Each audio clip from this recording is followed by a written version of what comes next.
Добрый день, уважаемые представители средств массовой информации, уважаемые телезрители, уважаемые пользователи интернет-пространства.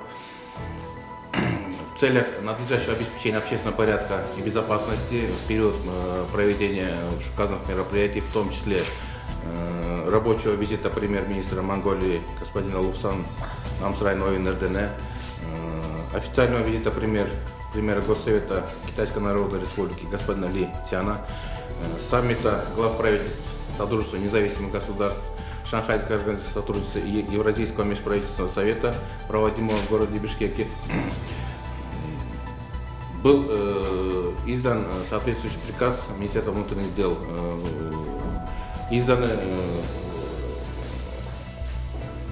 организационно-распорядительные документы, составлен расчет сил и средств, разработан комплексный план мероприятий по обеспечению общественного порядка.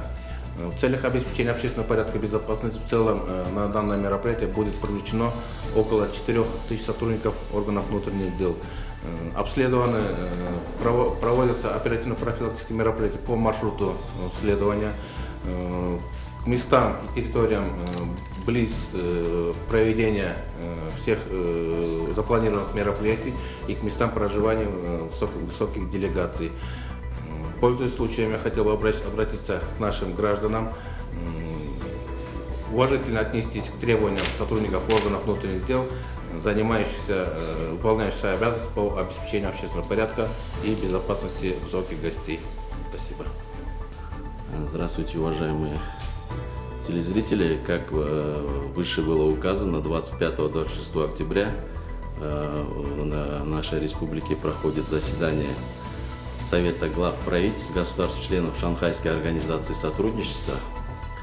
Кроме того, состоится заседание Евразийского межправительственного совета, в связи с чем в некоторых улицах Чуйской области и города Бишкек будут вводиться временные ограничения. Хочу остановиться, это отрезки участков дорог от аэропорта Манас до города Бишкек. В городе Бишкек это от улицы Фучика до проспекта Чуй, по проспекту Чуй до проспекта Манаса, по проспекту Манаса по улице Айтматова до государственной резиденции. Кроме того, возможно, будет введено ограничение от государственной резиденции до мемориального комплекса Атабеит.